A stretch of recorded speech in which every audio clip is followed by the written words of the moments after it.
welcome to a Saturday afternoon edition of Crime Time with DutyRon. And where is he?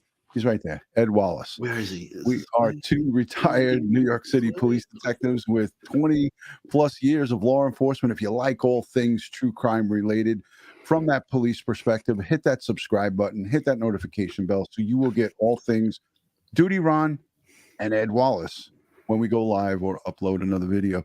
Today we're going to talk about evidence. We're going to talk about the CODIS system maintained, I believe, by the FBI. Ed will get into it. And we're going to talk about DNA in the Suzanne Morphew, Barry Morphew case. You know, he is now out on $500,000 cash bail. Our minds just blew when we heard that he was being released. But we're coming to find out that the prosecution and the investigators that were on this case, they didn't have a lot of things in place that they should have had in place, and a lot of things are coming to light now as we speak. Ed, how you doing today, brother? Doing good, Ron. Doing good. How are you doing today, huh? Several days post-surgery. Are we feeling? Yeah, I'm feeling all right. I still got that bandage on, and I got some black and blue looking eyes. I'll go full screen so everybody could see me. Whoa. It's all like yellowish. It's not pretty. I didn't put my makeup on. Yeah, that had to be that what is it? I'm having a brain fart. Anesthetic? The anesthetic. Yeah, they gave you too much.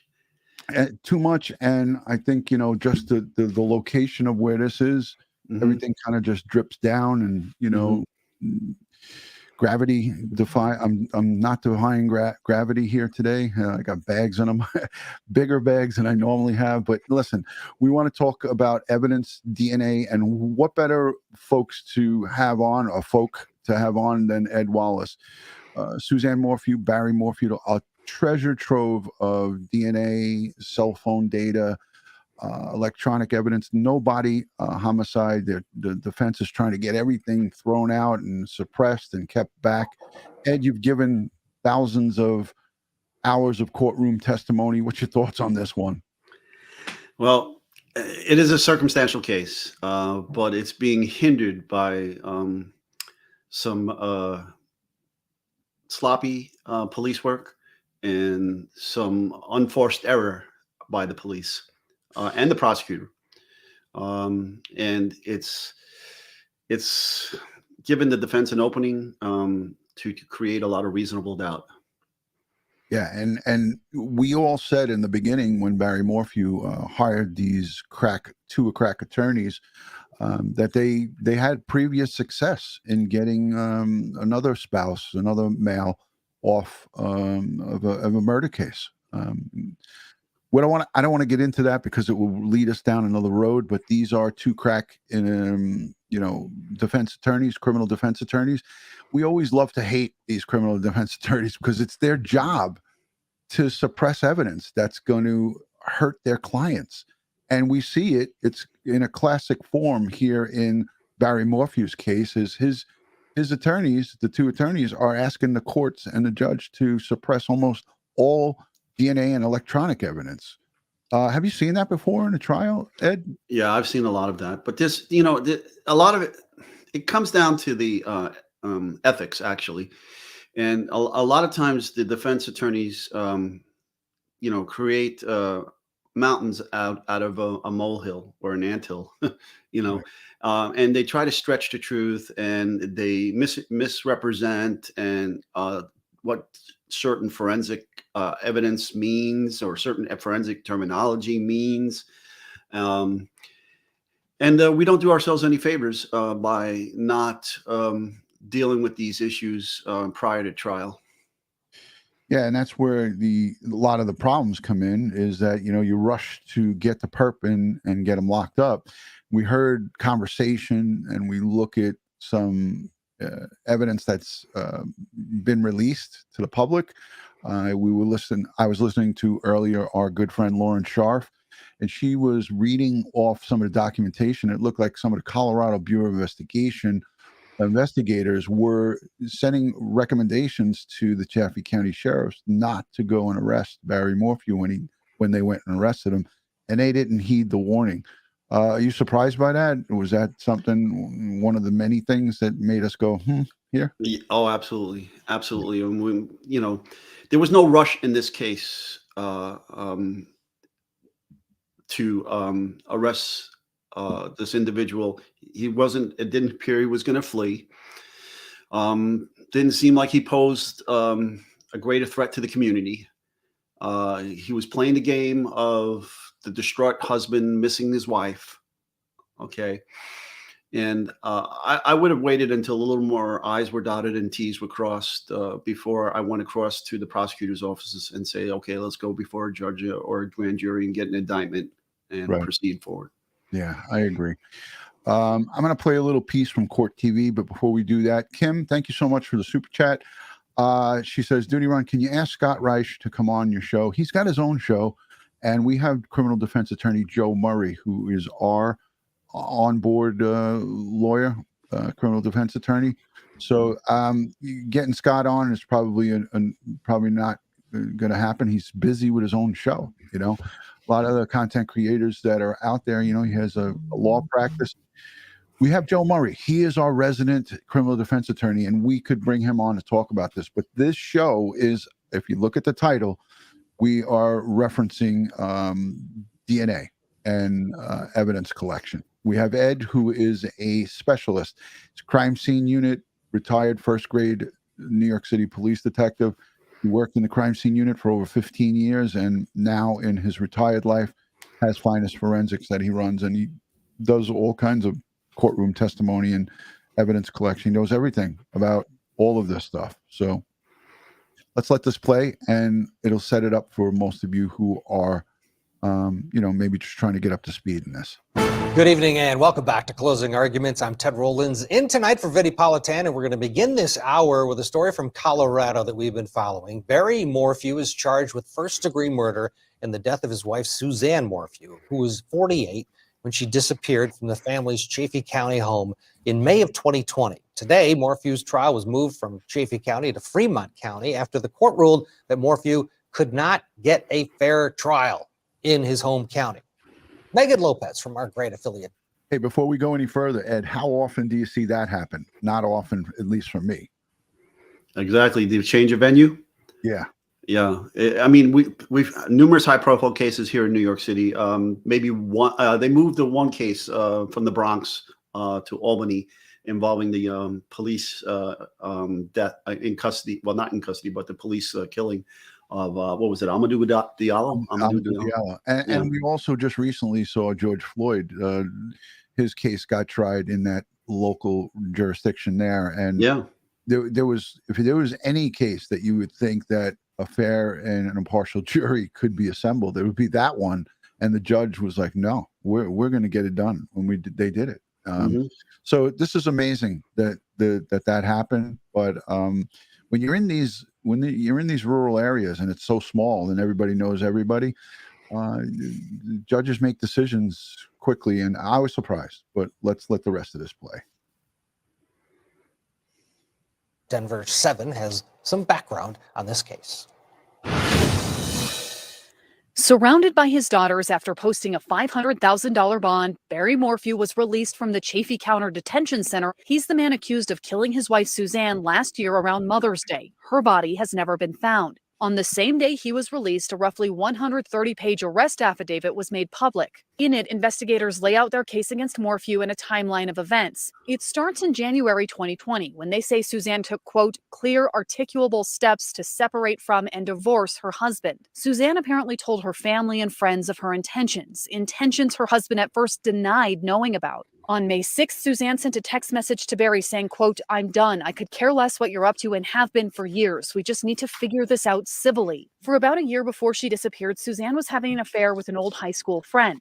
On May 9th, her last proof of life was at 2:03 p.m. when she sent a selfie to Jeff Libler, the man she was having an affair with, and a text message a few minutes after. She didn't respond to his messages around 2:44 and 2:46 p.m., and around the same time, Barry Morphew put his phone into airplane mode. Investigators say they believe Barry, quote, took steps to dispose of evidence in Suzanne's disappearance and death, create a false alibi for. The reason I'm playing this, Ed, is this really gives the great overview and synopsis of what we want to talk about. And this is the evidence. This is showing Barry with all of the bags and all the things that he was discarding on the days in question. There's quite a bit of evidence that he was definitely being deceptive, and there's quite a bit of movement and things that are questionable about what he did. It's just now the way everything's unfolding, it's just seeming like the prosecution has an uphill battle to climb here at this time. Himself and stage a crime scene. Suzanne was reported missing by a neighbor on May 2:44 and 2:46 p.m. And around the same time, Barry Morphew put his phone into airplane mode. Investigators say they believe Barry, quote, took steps to dispose of evidence in Suzanne's disappearance and death, create a false alibi for himself, and stage a crime scene. Suzanne was reported missing by a neighbor on May 10th. Her bicycle was found in the woods the same day. Her helmet was found in another location, but other items she normally biked with, like her camelback and cell phone, were at home. That same day, Barry Morphew was spotted on surveillance cameras in Broomfield, making at least 5 trips to garbage cans near a McDonald's and a hotel. Also included in the affidavit, the fact that Suzanne was secretly recording Barry with a spy pen and taking notes on her phone about their relationship, saying, quote, not safe with you, can't be trusted, and oppressive. They also found inconsistencies in Barry's story. The affidavit concluded with, quote, Barry could not control Suzanne's insistence on leaving him, and he resorted to something he has done his entire life, hunt and control Suzanne like he hunted and controlled animals. But whether this timeline or the evidence is enough to convict Barry Morphew of murder will be up to a jury to decide. So what did you think of that, Ed? No, it was a good synopsis of the circumstantial case. Didn't really highlight some of the problems per se in the case, but going forward, we'll have to deal with it in trial. Yeah, and that's the situation that his defense team is pulling up right now. We're looking at April 28th for the commencement of jury selection, and I think trial early in May. They're looking to go forward 5 weeks of trial and testimony, lots of things that they're looking to suppress.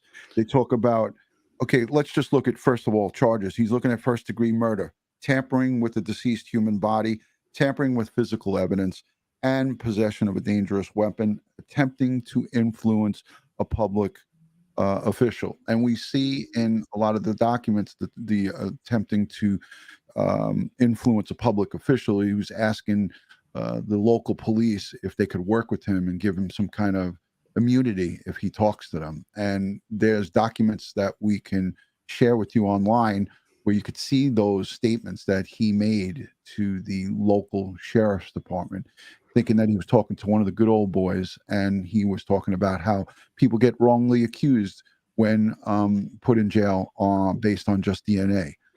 Well, if he made those statements of his own volition, and it wasn't any custody, it wasn't any interrogation going on, there was no need for Miranda, anything you say can and will be used against you in a court of law. That's a spontaneous utterance on his part, and that's all good.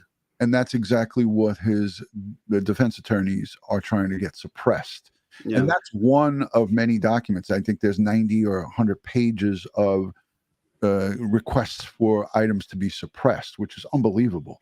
And the prosecution is trying to also get things limited in trial that against the defense. Right. Mm-hmm. Let me quickly say thank you to Danielle Cole for the $20 super sticker. And I believe there was another one. Oh, I read that one off. Let's say hello to Ryan, Investigative Group, Jolene. Billy Ryan, good to see you. Billy Ryan, arson and explosion retired detective, NYPD. First grade. Yeah, first grade. Gerda is checking in from South Africa. A lot of people want to know, Ed, what is, here's one of the questions. What's the definition of partial DNA? We're going to get into all of this stuff. This is right up Ed's alley. Do you want to? Well, I can't stand that phrase. There is no partial DNA hit. Okay, so what happens is somebody's doing a CODIS database search. They entered a genetic profile that in this case, there were several genetic profiles that were obtained: vehicle, bike helmet, bicycle, and inside the house. And so several things were entered into, profiles were obtained, and several of those profiles were entered into CODIS. And then a search is conducted on your computer. And then CODIS says, hey, I have these three I have these three profiles, and there's some similarities. You need to look at this. And so they're just pointing you in a direction to look at it. And in this case, maybe there was 7 loci or 7 genetic markers. Let's use that term, genetic markers that may have some similarity. But the Bureau of Investigation, Colorado Bureau of Investigation investigator ran them down.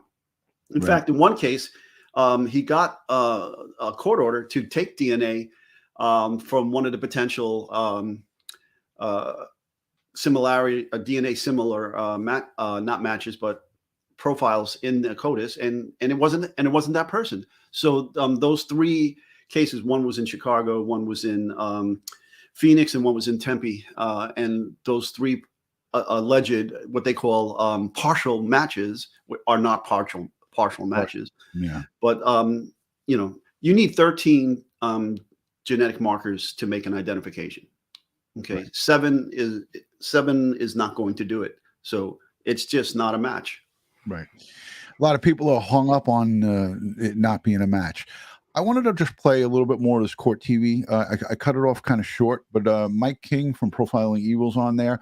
In these 90 some odd pages that are recently released by the defense for suppression, not only do they mention Nancy Grace, 48 Hours, Dr. Phil, they mention Profiling Evil, because the Mormon family, that is Andy, Suzanne's brother, and her father, who is now deceased, made an appearance on Profiling Evil and talked about Barry Morphew and talked about this case. And the defense is looking to have the judge not allow the prosecution to bring that forward because they feel it could be harmful to their case.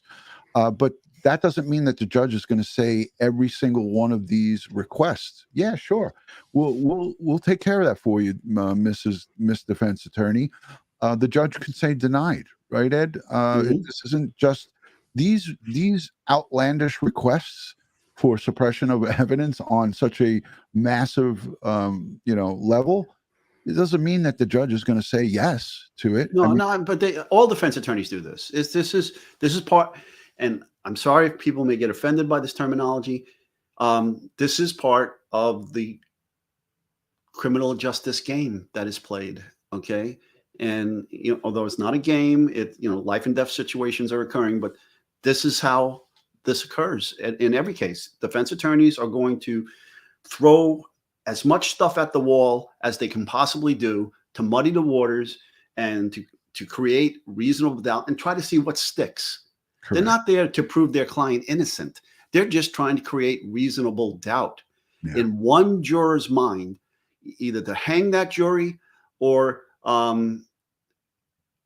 and that's all that would take, to hang a jury, and then they can't come back with a verdict, and then that case gets either retried with a new jury at a later time, and hopefully, at that time, now it gives the defense attorney a second bite at the apple, and so they've learned a lot of things during the trial, and then they can come at the second trial from a different vantage point. Right. Of how knowing how people are going to testify, what they're going to testify to, and then how to combat it. Yeah, exactly. And Maui Swift puts it really good. Thank you for being here, Maui Swift. Trying to gut the case is the defense.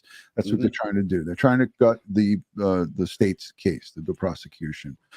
Rian Evans says, I can follow Ed so far with genetics, but not all in the criminal way. I wish I did. Well, what do you need? That's for another show. But yes, I mean, listen, there's just so many layers to, it's like peeling back an onion, right? You get so many layers to this, and the defense is going to do the best that they can for their client to suppress as much evidence that's going to hurt their case And that's a fact. That's why we love to hate criminal defense attorneys. Joe Murray, I love you. But when you see stuff like this and you look at the big picture here, the big picture is that we had a mother of two children, two grown girls, just vanish off the face of the earth. There's nothing recovered, but there's a lot of circumstantial evidence, and there's a lot of fugazi stuff that went on with Barry Morphew, and his movements and what he did is not indicative of someone who really cares about the well-being of their significant other. And we come to find out after the fact that they were having severe marital problems for a long period of time. This was not a hunky-dory relationship. In fact, she moved to Colorado in hopes of rekindling this marriage and this long-term. They've been married for many, many years, 20-something years. And she was trying to make a ditch effort to make it better in another state. And that doesn't always work out well, as we see. Let's let the rest of this play. There's a couple of things in here I want people to hear. Mike King comes on, and we're going to just play this out because he runs over text messages and stuff like that. I want you guys to see this. Suzanne and a friend prior to her disappearance in May of 2020. On March 25th, 2020, Suzanne writes to the friend, "I need to ask your opinion on it. He also asked me if I'm talking to anyone about our marriage, like friends." The friend replies, "Make sure he doesn't see your phone. You keep it with you." Suzanne, he came home when the girls are gone. He won't speak of divorce, begging for another chance. I'm so torn, but in my heart, I know who he is. Later, then on April 2nd, the friend writes to Suzanne, "How are things on the home front right now?" Suzanne replies, "It changes like the wind, as usual. Long text this morning of apology and declaration. It's sad. I feel bad. I don't want to cause him to have to do this. There's just become a point that the reality of what's never been there is sobering, and I've accepted what is. He can't change the core person, makes me wonder what the young me was thinking." And one of the most compelling messages included in the documents was this one. A text from May 6, 2020 on Barry's phone that had been deleted reveals what FBI agent Johnny Grusing believes was a very significant step on Suzanne's part to leave her husband. The message reads, "I'm done. I could care less what you're up to and what you've been doing for years. We just need to figure this out civilly." Let's bring in our investigators tonight. Joining us in Salt Lake City, Utah, retired police commander and host of Profiling Evil, Mike King, and in Los Angeles, California, retired FBI Special Agent Bobby Chacon. Good morning. Ed, you know both of these guys, and you and I together know Mike King. Right. Yeah, this, they just go on to talk about the case here. I'm just going to let a little bit of this play. Did you watch this before we went live? I sent this? Yes, I watched it. Yeah, I'm just going to let a little bit of this play, but again, Mike King does a great job of covering these cases, and Bobby Chacon, retired FBI special agent, a lot of knowledge here. Let's just listen to what they had to say. This is just from January of this year.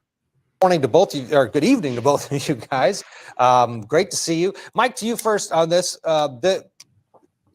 First of all, let's talk about the change of venue. Chaffee County, it's a pretty small county, and people know this case. Was that the right decision by the judge to get it out of there?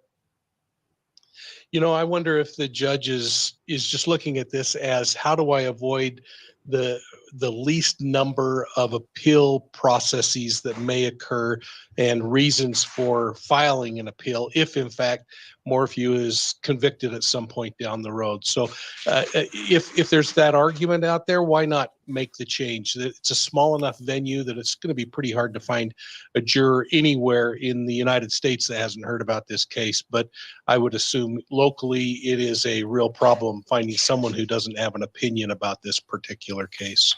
There's so much evidence that's come out, Bobby, now through the preliminary hearing. And in the preliminary hearing in Barry's case, it was also revealed that Suzanne had been having an affair of her own with a man that she knew from high school, a guy by the name of Jeff Lieber. Investigators believe Suzanne's last proof of life was a selfie that she sent to him on May 9th, 2020 around. This is the last photo that she took from her phone and sent it to Jeff Lieber. He's her high school sweetheart. They dated or whatever the case may be. He's married himself, but she sent this last photo to Jeff. And like the reporter just said, it is the last known photo of her being alive. So it's pretty significant. Ed, we're going to go back to here and talking about evidence. You know, when they talk about the evidence in the vehicle and the evidence on her helmet, the evidence on the bicycle, we're going to go to the bicycle now. And this is what makes us really nauseated. And I know, see, I just saw the movement of Ed. He's just like, oh, man. A couple of things. Do you want to talk about anything before we get into the Chaffee County Sheriffs and how they handled her bicycle and the helmet, and some of the evidence inside the house? You want anything else you want to talk about evidence-wise that maybe people might have misconceptions on? Yeah. See, again, it's going to be a big issue. The prosecution is looking to stop the defense from saying that the swabs from the glove box came back to 3 CODIS hits. Right. They want to use that terminology, and that's not an accurate terminology. What it came down to was 3 possible matches, but then you have to open it up and then do full investigation and comparison, and there weren't matches. Okay. In some cases, when you have like 7 genetic markers that are in common, there could be some kind of family relationship between the suspect DNA that was collected from the crime scenes and the profile that's in the database. But in that particular database, they ran it down. They ran those possible connections down, and it turned out not to have anything to do with this. But getting to this video, I'm going to let the video go at first, and then I'm going to comment afterwards, if you don't mind. Yeah. No, I definitely don't want to stop it and play it, but I just want some of the folks who maybe haven't seen this to really see it, because this shook me to the core when I watched this. And, you know, again, this is your specialty, Ed. This is your expertise, evidence collection. And when we had something happen, when there's something like this happening, where you have, I want to try to get myself back on screen. I don't know what's going on here. I can't add myself back. Ed, can you see me? I see you. Folks, can you see him? Okay. Yeah. Yeah. No, my screen was just slowing up. I don't know why. When you see stuff like this, like for me, my specialty wasn't evidence collection, DNA, blood, collecting blood from crime scenes. And you processed how many, in your estimate, how many crime scenes did you process in the New York City Police Department? I don't know, close to 3,000 plus crime scenes, and I'm still processing crime scenes on a contractual basis around the world. But that's neither here nor there. And I mean, I've studied DNA. Now, DNA, the big DNA case of started it off for us here in the United States was O.J. Simpson, and we are leaps and bounds beyond that DNA, which was RFLP DNA, and now into low copy number and so forth, touch DNA, whatever you want to call it these days. But and then I studied DNA. The New York City Police Department sent me and a sergeant and a detective from crime scene over to the UK, and in the 90s, and we studied DNA with the people that first discovered DNA, and we were spent several weeks there training and working with them, and we actually did process crime scenes over in the UK with them. And came back, and then we got a grant from the New York State Criminal Justice Bureau, and we went around the state training law enforcement officers on DNA, how to collect it, how to preserve it, what it means, how do we use it in criminal cases. Amazing.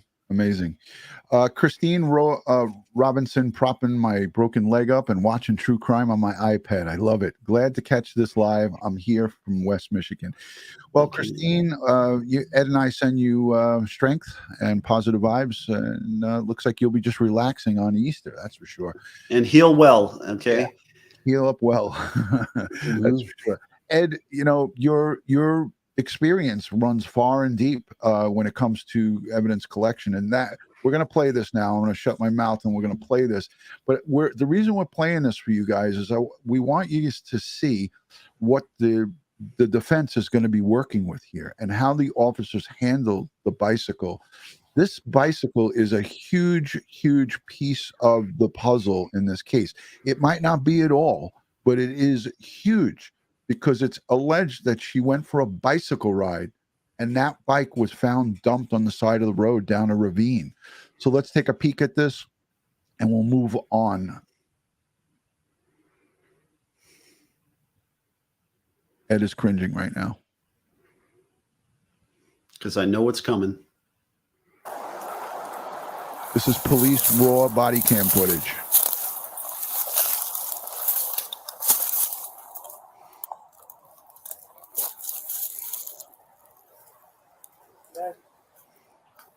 Maybe see if you can get that up to the road and then check the serial number or call the husband and see what He kind of said, bike can you he see has. if you can get that up the road so we can get the serial number?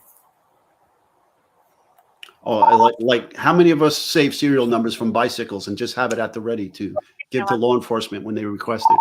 Can you try to call the husband and see what type of bike she has? Right now I'm standing in the Santa Cruz. He's asking him to try to ascertain what type of bicycle Suzanne has. And here he goes. I just want to scream, stop, stop. What are you doing? Jesus. He not only touches both of the grips, he touches the seat, which comes in play with this DNA questioning, with this DNA partial hit from the seat on this bicycle. No, Maui Swift, it's beyond touching without gloves. He should have never touched it in the first place. He should have just left it in there. Now, here's the two competing theories. The husband's saying that the defense is saying that she was abducted. She was out for a ride with a bike and she was abducted. And that was why the bike was there. And the prosecution's theory is this is a staged crime scene set up by the husband because he killed the wife, disposed of the body, and staged this whole crime scene here. And here's this cop.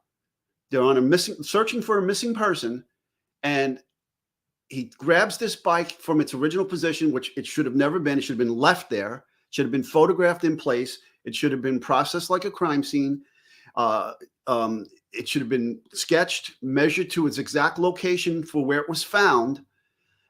And all of this is being tampered and destroyed with. Plus, he's grabbing without gloves, leaving his DNA all over the place, potentially destroying somebody else's DNA and causing a mixture of DNA. All these different things are occurring. And I'm like, oh my God. And this is one of the fatal flaws of small town police departments. I hate to say it. I'm not saying it to sound cocky. I'm not saying it to, beat these guys while they're down. But this is major league. This is a major league. And I said the F word. It's a major league F up right there. I mean, investigation 101. I mean, even if you have watched forensic shows, some of our listeners at home that are not cops, that are not police, know this. You see some of the ladies are putting in the chat, why no gloves? Forget about the no gloves. You just gave a basic overview of how you process a crime scene. You sketch, you photograph, you measure, you keep, and you retain where it was found, because around that area where it's found, perhaps some people's footsteps, if it was placed there, or someone took a cigarette and threw it out, or spit on the floor, or expired, like had sweating and the sweat drops fell. There's so much here. Let's let the rest of this play. I'm freaked out every time I see this. Yeah, there's all footwear impressions. Tire treads. I mean, you don't know what's around there. There could be fibers and hairs trapped up in those weeds. Pollen samples could have been obtained, and all this is being disturbed. Oh, look how he's dragging the weeds. Yeah. Now he grabs the seat too. So the whole scene has been altered. Things have been contaminated. Seat. Boom.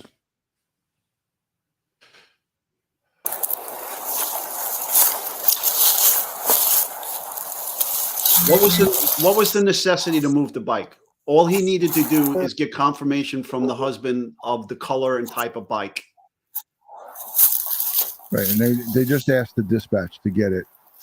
Now a little bit more touching, more of the back of the seat. So the front now and the back of the seat. The touch DNA. I mean the actual CODIS stuff or whatever what was recovered was from the back part of the seat. Now I believe it was under the seat, right? Yeah, I the could be back, mistaken. it was Mhm. the rear of the way I saw it, and I just watched it just maybe 20 minutes ago. It Yeah. was the rear of the bicycle seat, and it didn't say underneath or on top. So Well, and there's people talking, well, the husband's fingerprints could have been on it, the husband's DNA could be on it. Yeah, that's true, but he had access to that bike. So that in and of itself really doesn't mean anything, because that could have been placed there by the husband anytime that he touched this bike, because this bike was in both the wife, and even the children's possessions, and they had legitimate access to it.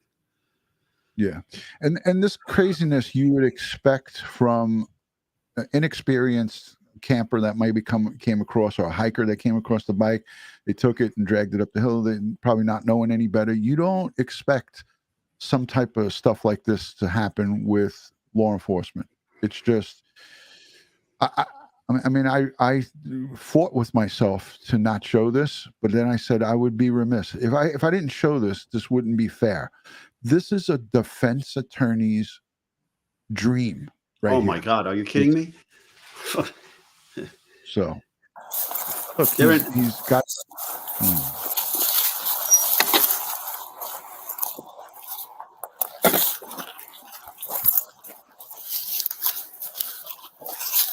It's just killing me. It's just getting worse and worse. Oh God.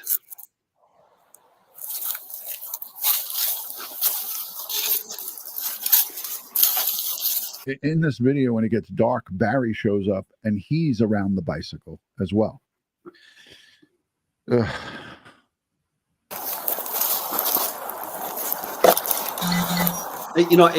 Honestly, Ron, this really, it pains me. It pains me so much. That I'm being critical, but it's a substantiated critical. It should never have been done. It should just left it right there where he found it. Identify from the husband the color and make and model of the bike. Leave it there, and then you're dealing with a missing person case. You don't know the circumstances, so everything has to be treated to the highest level. So you start off with the premise that this is a crime, right? Because when you start off with a lesser level other than crime, okay, then this is what happens. Yeah. Now this is at the house, and I believe this is the nephew that we in the beginning saw, said that we'll do anything to get Suzanne back. This is Barry's, I believe, nephew. I could be wrong. If I'm wrong about who this is, I think this is the nephew.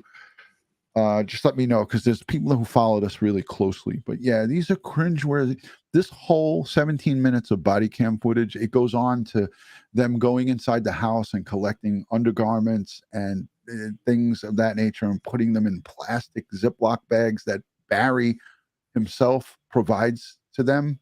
I mean, you remember this, Ed, right? Yeah. Ugh.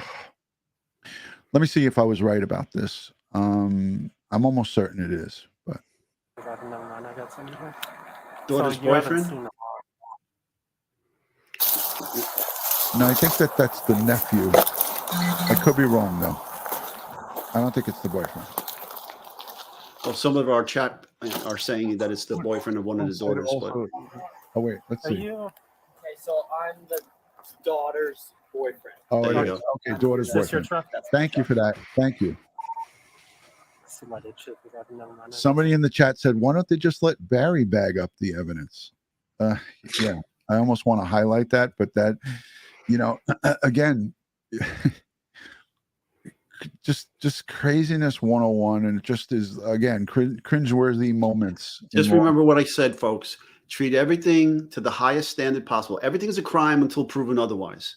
And when you follow those standards, then you don't make these types of mistakes.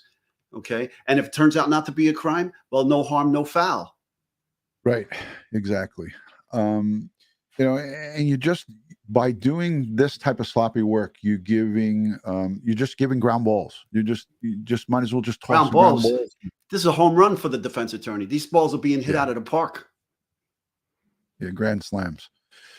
An uphill battle, to say the least, at this point, for Linda Stanley and the prosecution team. I hope and pray that they have a ton of other extra stuff that was done tight, because when you move forward from here, from the initial response, it seems to get a little tighter. But talk about how important it is for that initial response, because that's what you did in the New York City Police Department. I'm going to pause this, but tell the audience how important this initial this stage of evidence collection is, Ed. The first 24. That's why there's a television show called that. The first 24 hours is the critical portion of this investigation, and that includes the forensic evidence, because a lot of forensic evidence is transient evidence, means that it's subject to being lost, destroyed, altered, or damaged in some way. And so especially to trace transfer evidence, your hairs and fibers and things of that nature. So you could lose that evidence if you don't get to it right away. And in case of that pollen, the footwear impressions that may have been in that soil, any other tire marks or any other indications on how that bike got there. Was it thrown there? Did it ride down on its wheels and then crash there? How was that bike placed there? All that evidence just got destroyed. Okay. Yes. And I was asking, I was asked if all law enforcement officers are trained to treat these things as crimes. When I do my training, I teach that. I said, we have to work to the highest standard, treat everything as a crime until proven otherwise, when these missing persons or whatever the case may be. That's not to say that you go out and you waterboard suspects. You treat everybody with dignity and respect. At the time, the husband is, quote unquote, an alleged victim in the case, right? But again, as the investigation moves forward, and if it's done correctly, you'll see there'll come a time where there's a turn. Now the husband is not an innocent victim and is potentially a suspect. Exactly, 100%, Ed. Infamous truth teller, thank you for chiming in and saying hello. I hope you have if you celebrated, a very happy Easter Sunday tomorrow. And that goes for all of my Christian folks out here and everyone who is in the middle of Passover. We send, again, our well wishes, and Ramadan. Ed pointed that out to me as well. So yeah, there's quite a bit of holiness going on this weekend, but you got this going on here. There's the Mormon family. Andy still wants justice for his sister. We have her stepbrother who is on with us. He wants justice to find out what happened to his sister. And when you have things like this happening, it makes it quite discouraging. And this is just this is from the beginning, from the get-go. So when you have these type of failures, what else is happening going along? And I agree, and I know that what I saw going forward, it tightens up quite a bit. There's different, once the Chaffee County initial sheriffs responded, you have the Colorado Bureau of Investigation, you got the FBI, and those guys and gals, when they're involved, they dot their I's and cross their T's. And in this case, we're seeing that there was some disagreeing. There was a disagreeance on whether he should have been arrested or not. And that's huge. They were advising Chaffee County not to arrest Barry Morphew, not just yet. It was premature. In my opinion. You concur with that, Ed? Yes, it was premature. Given the circumstances they were dealing with at the time, and trying to, everything is circumstantial at this point, and they specifically told the sheriff's office, we got to strengthen our forensic evidence in this case, and we're not there yet. Right. Yeah. But the sheriff's office and the sergeant and the investigator there that went forward with it didn't agree. They were missing some crucial information about what was going on. And the judge was highly critical of them when it came to light. Yeah, and that's what's so utterly frustrating when you look at this, because you definitely had all the time in the world. Trying to find Suzanne, they had 700-800 people. Her brother Andy had a search party going on out there for weekends in a row of searchers, 700-800 volunteers. They had all the time in the world to put this case together and get everything, get your ducks in order. That's an easy way to say it, They were getting the circumstantial evidence. The video evidence was coming in, showing him dropping off garbage at McDonald's, a hotel, and so forth. And now I'm sure they did this. I don't know if I don't think anything was yielded from it, but I'm sure they tried to track down that garbage to what landfill it went to, where it was disposed of, and then search the landfill, try to find exactly what was in those garbage that he's on video watching. They got his cell phone, and we talked about the importance of electronics. In this case, in addition to the case with the shooter in New York recently, those cell phones are monitoring everything and your movements, even in your house. It showed his cell phone running around like a chicken without a head inside the house on the day of the disappearance. And the defense is trying to suppress that.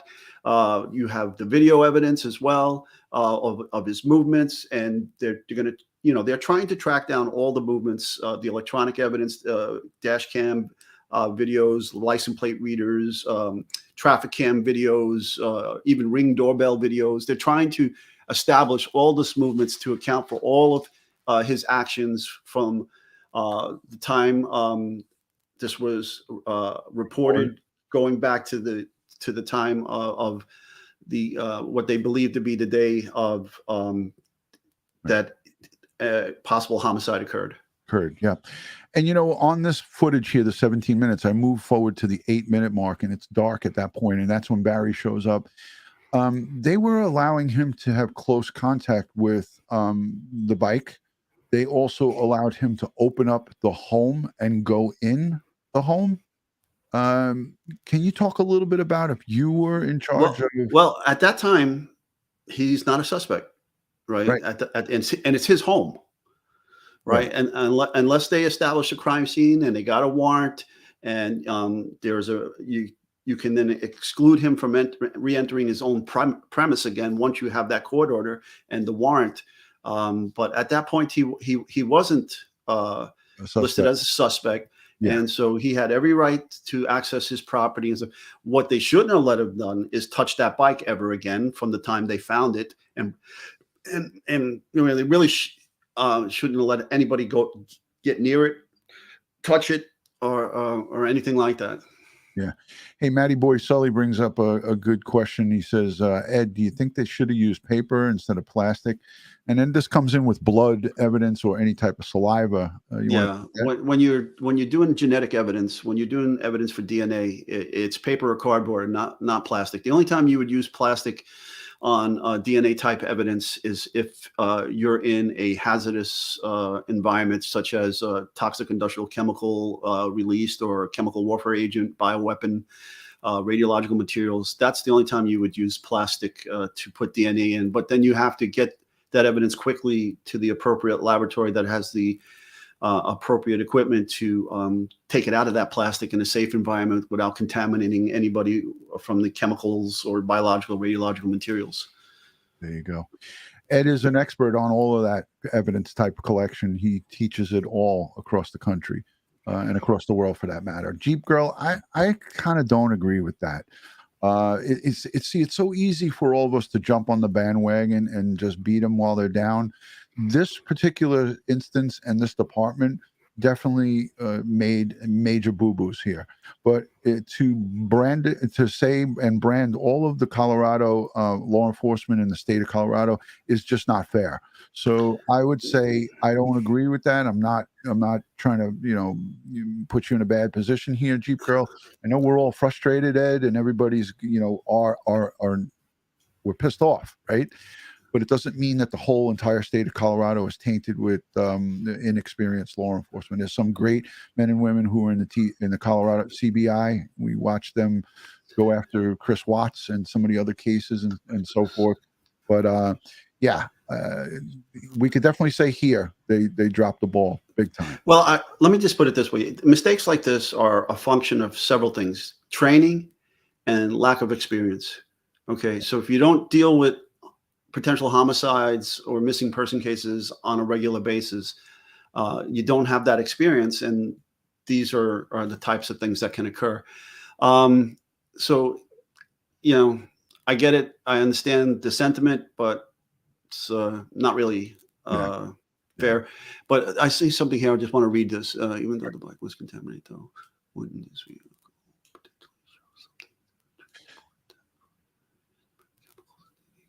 So he's reading a big. Yeah. So I was reading Unsolved Crimes Uncovered. Had a question about if that bike was placed, if I'm reading this correctly, if that bike was placed in the husband's vehicle, could there be some transfer of evidence from the vehicle to the bike now? Yes, that's definitely a possibility. Any chemicals or fertilizers or whatever he does for a living, anything in the back of that pickup truck, any soil, anything like that. Yes, that could have been the case, right? And that linkage, unfortunately, is now lost. Yeah. Yeah, absolutely. Hey, I quickly want to say hello to all the live chatters and Gemma's Journey Grace. Thank you for that wonderful, beautiful, sweet message. She is a true crime creator as well and a advocate for for her cause in the United Kingdom. So Gemma, thank you so much for that sweet, kind message. I want to just say also too, thank you to everyone for being civil in the chat. We're trying to have a conversation, but also trying to get educated in regards to DNA and, speak about the CODIS, which a lot of people seem to be confused about the CODIS system, Ed, and, how you get in there. And, okay. So let me explain what CODIS is. CODIS stands for Combined Offender DNA Index System, and it's run by the FBI. Now, so I'll just give New York as an example. How do you get in the CODIS system? Well, you have to be entered in by a local or state law enforcement agency. So like in our case, New York City has, the New York City Medical Examiners we have a city CODIS, right, if you will. Okay. And so we enter stuff in the city. And then from there, we also enter our stuff from the city to the state of New York. And then the state of New York then enters it into the FBI. So there's the federal CODIS. That is the main CODIS, combined offender. Now, let me just explain what's in CODIS, okay, so you understand how that is. So you have offender profiles from people that have been arrested and convicted. You have forensic samples taken from crime scenes or that are unknown suspects, okay, and then you also have missing persons DNA that are in there. And this is a national database that can be searched by state and local law enforcement agencies throughout the country. Now, there was an earlier question about are 13 genetic profiles the standard for identification in DNA in all states? Yes, it is nationwide. 13 is the number. Okay. Okay. So to answer that, now what else was there, Ron, about CODIS? So no, it was just, people had questions on how you get in the CODIS system. Like, in other words, what type of crime do you have to commit? Is everybody in CODIS? Do they have everybody's DNA, or is this just no? They don't have everybody's DNA. So Fine. if you get arrested, you're going to get probation or parole. Part of that now, in different states have different laws, but many of those that are going out on probation or parole, whatever the case may be, have to give up their DNA. And most of the DNA is taken upon their arrest too on specific crimes. And so that's the offender database. Okay. Now you have the crime scene database. So these are unknown samples that you're collecting at a crime scene. You may have a suspect, but right now that's considered unknown sample, and a genetic profile is either yielded or is not. So when you submit stuff to the DNA lab, they're going to process it. And if it's of value, they have the 13 genetic markers, boom, they put it in the system. At the city level, goes to the state level, goes to the federal level. So now it's in there, and it's a searchable database for everybody in the system throughout the state, throughout the United States. And then again, you have the missing persons database. So you'll get DNA from the family of the missing persons, and the DNA will be extracted, profile will be obtained, and that profile is then put into the database. Thank you for that detailed information. That's a lot of people are asking. I'm going to look at what came into Crime Time from DutyRon. Is everyone's DNA in CODIS? You just answered that. How does DNA get into CODIS? You just answered that. What info does CODIS have? Okay, well, so you have the offender database. So there's a name associated with the offender database. So we know who this person is. We have the pedigree information, name, date of birth, sex, race, all that stuff is there. Okay. The missing persons, we have their profiles in there as well. And we have, again, all of their pedigree information. And then we have the crime scene information. Now, what can we do with that? Well, we can do a lot with that now. We can tell what color eyes you have, what color hair you have, what your potential height is, what your potential weight is. All of that from the genetic markers. We can do a deeper dive into your genetics and gather that information. We can tell what sex, race, ethnicities. Anybody who's done 23andMe or what's the other one?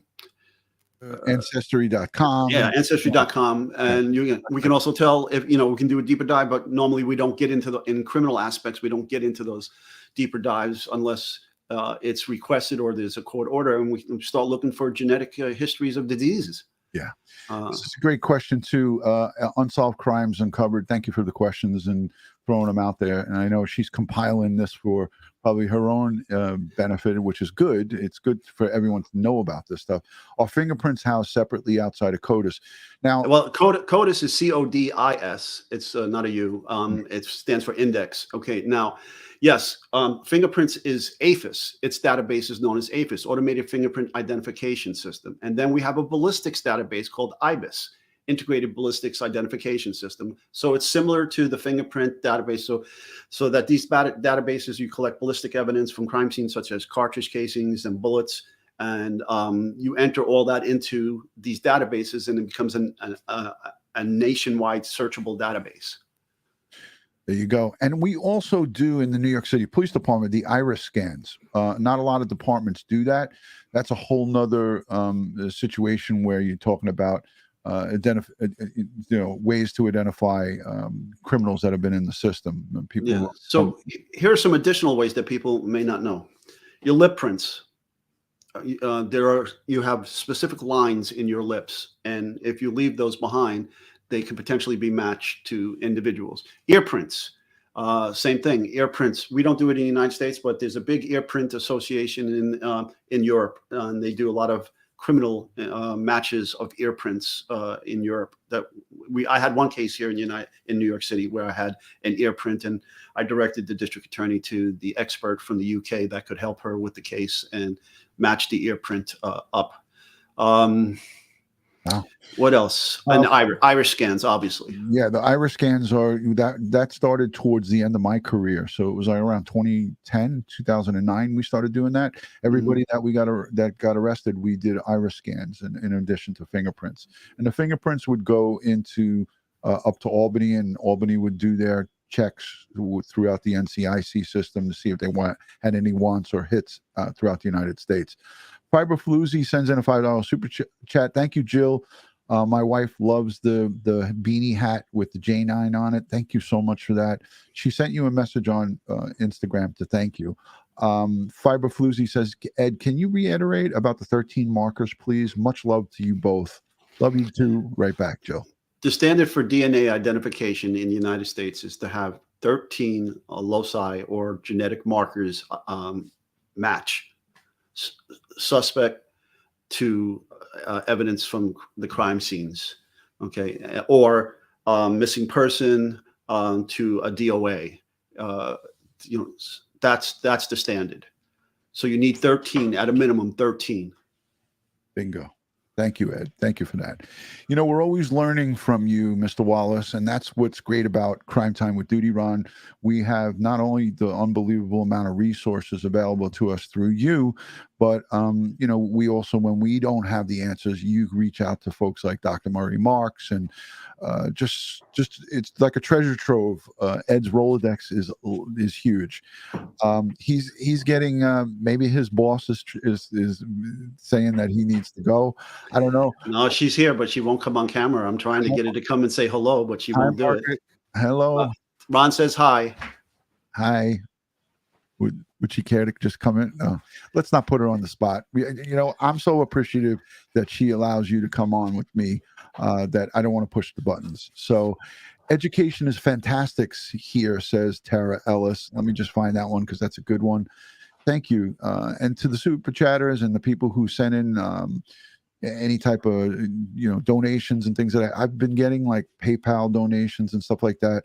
Listen, it is my birthday on Tuesday, but don't feel a need to do that, folks. I've gotten so many of them from you guys, and I want to say thank you so much for people who send me private messages and have been sending stuff. And I haven't even gone to my PO box yet. But Tuesday is the birthday. I'm going to take the day off. I'm not going to go live on my birthday.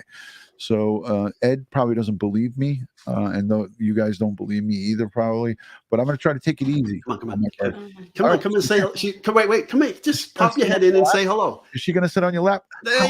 Yay! Hi. Thank you, Margaret. Thank you for coming in, Margaret. All right, there's Ed's better half, Margaret. She's checking in. Don't forget, guys and girls, she is also a retired first grade detective. This husband and wife team are both top of the line first grade. There's different grades in the New York City Police Department, first, second, and third. These guys were the best of the best. So what a team, those two. I'd love to sit in on one of their family dinners and listen to the conversation while they were active on the job. I think I've only had like 2 or 3 crime scenes where she was the lead investigator on, and I was the crime scene investigator.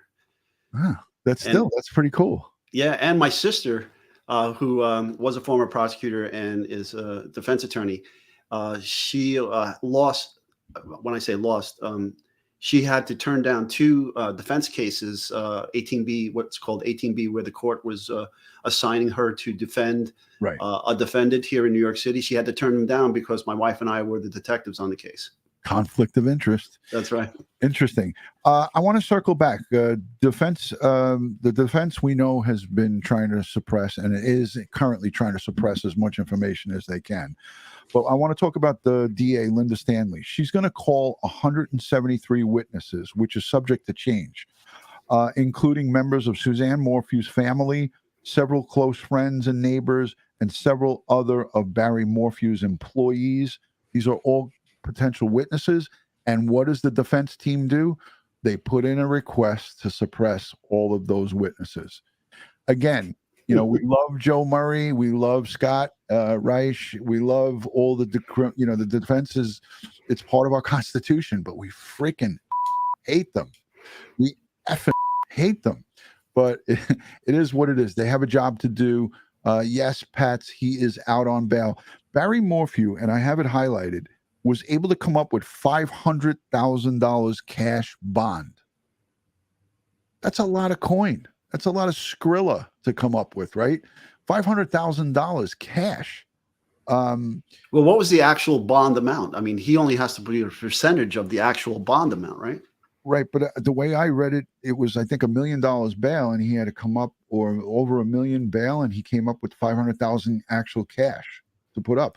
I could be wrong about that, and if I am, shame on me. But either way, this guy being out, it's a direct result of sloppy investigative work, because the judge made the determination. Now, Judge Ramsey Lama took over this case because there was a conflict of interest with the original judge, and he was the decision maker on giving this bond.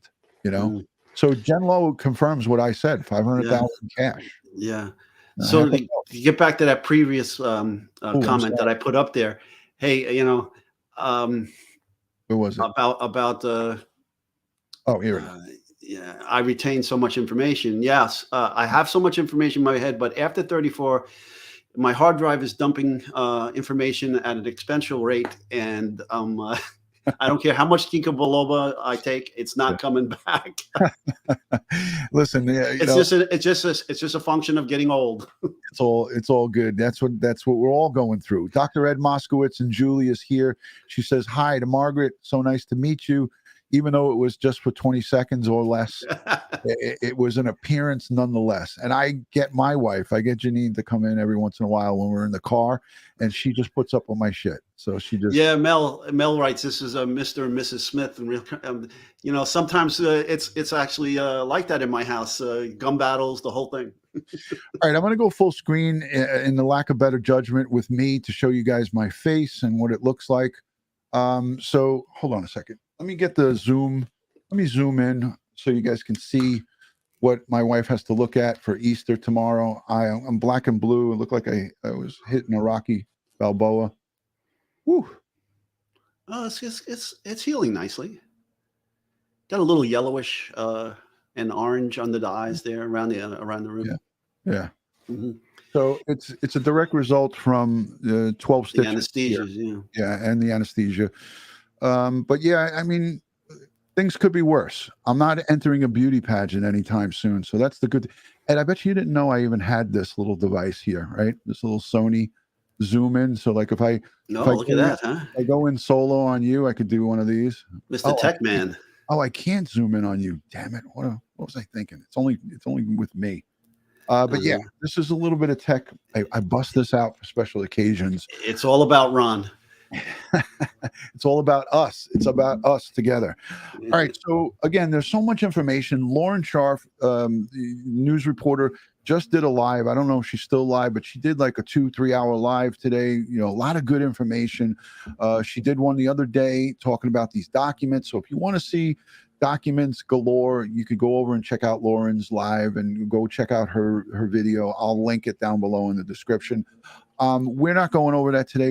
This was primarily about the investigation and DNA and things of that nature. Ed, is there anything that we forgot before we close up? I have a bunch of notes here and I think I hit them all. Do you have anything that you want to add to this investigation and such? Yeah, well, my gut is, I have a gut feeling about what transpired, and I'm just going to keep that to myself. And I just hope that the prosecution can get up from these potholes they hit and right this ship and get to justice. Yeah, that's what we pray for, you know, because you hate to see someone who has committed the crime of murder get away with killing his own wife. Or whoever is responsible. You know, the world is not a great place with murderers running around in it, and if we don't get it right, there's only one. You have only one shot to get it right. And if you don't get it right, then you'll have somebody on the run. And I feel like it happened in California with the O.J. Simpson trial. And some of the reasons why that happened is because of shoddy evidence collection and things being put in trunks and taken home overnight, and that's a whole nother. That's what I teach my crime scene investigators. This is, you only have one shot at this, and no amount of lab work can correct mistakes made with the evidence in the field. So what defense attorneys like to do is attack the crime scene investigators, and this way, if they can discredit the crime scene investigators, then everything they touch is discredited. So the lab stuff doesn't really matter because they already tainted the evidence. There you go. And the importance of evidence collection, I think every department, no matter what size it is, it should be definitely overemphasized, not just in the academy. You know, remember when in the academy we got that block from, I think it was crime scene that came in, or so, yeah, it was crime scene. They came in and they said, you know, if you have a shooting, and they taught you about, securing the area and not touching anything and backing everybody off. That was a very high importance thing that was, as a recruit in the academy, I knew that I was going to be dealing with crime scenes no matter where I worked. I didn't know that I was going to go and work in East New York and Brownsville and PSA 2, where there was 2,200 murders in 91, and we had 300 of them in 7.5 and 7.3. So again, that evidence preservation of the scene was hammered home to us. If these small departments would take a day or two to send their 5 deputies to, or their 10 or 20 department members of the service to that type of training, it would do a lot of good for the public that they serve. If this guy gets off, or whoever is responsible for this gets away with this, and nobody's prosecuted for the death or death and disappearance of Suzanne Morphew, it's going to be a goddamn shame, really. And I'm sorry to use the Lord's name in vain, but it's just so frustrating to me, that this could happen in 2022, and it is what it is. Anyways, let's thank everybody for coming in, guys. I appreciate you. If you haven't taken the moment to hit that subscribe button and give this video a thumbs up. Please consider subscribing to this community. Follow me and Ed on all things social media, all one word, DutyRon, Instagram, Facebook, Twitter, and against Ed's will, we are on TikTok. Sorry, Ed.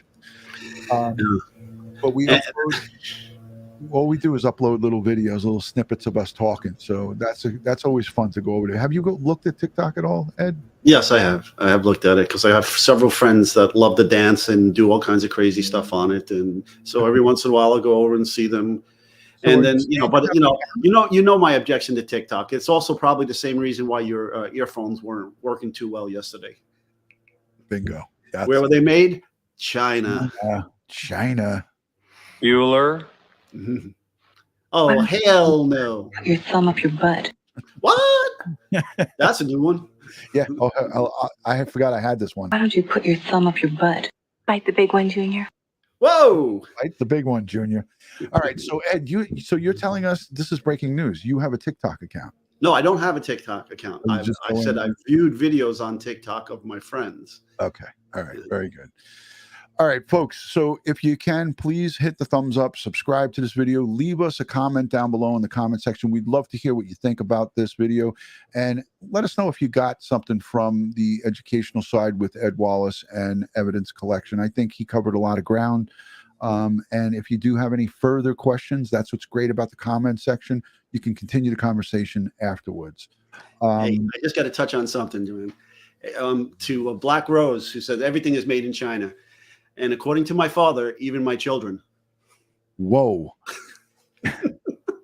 Did you conceive them in China, or no, it was his Chinese joke against my wife, which he paid for dearly. Oh my goodness. Your poor Margaret. No, you know what he did? This is what he did. When my youngest son, Brandon, was very little, he was sitting on his grandfather's laps, which he calls Pop. And he calls his grandmother Nanny, and Pop says, "Hey, Nanny, come quick, come over here. Look what's behind Brandon's ear." And Brandon's like, "Pop, what's behind Brandon's ear? What's behind my ear? What's behind my ear?" And my mother comes running over. My wife comes running over. Look, it says "Made in China." Oh my good. Popeye the bird is laughing. He's right over here to my left. Happy Easter to everybody, and happy holidays to all who celebrate the various different religious celebrations that goes on during this time of year. I hope everyone has a peaceful day, and if you are home alone, again, reach out on DutyRon.com. I'm just a text message or an email away. Sending everybody lots of love and respect and prayers and peace and positive vibes. Again, I'll probably be live again Monday-ish, maybe the day before my birthday, and we'll talk about some updates. But as far as the Suzanne Morphew and Barry Morphew case and evidence, I think we covered quite a bit of ground here in this hour and 13 minutes. Thank you to Ed. Ed, I hope you and your family have a great day tomorrow. Mm-hmm. And everybody out there, we love and appreciate you. Definitely, you guys are top-notch, 100%. Such great questions and such great comments. Thank you to the replay viewers, the moderators, and everyone who is here in the chat. Ed, any final words before we go out? Yes, just everyone, happy Easter, happy Passover, happy Ramadan. Stay safe. Don't be a victim. Watch your six. Amen to that, brother. I couldn't have said it any better. On behalf of Crime Time and DutyRon and Ed Wallace, we wish you a great, great day, and have a happy Easter. Peace, everybody.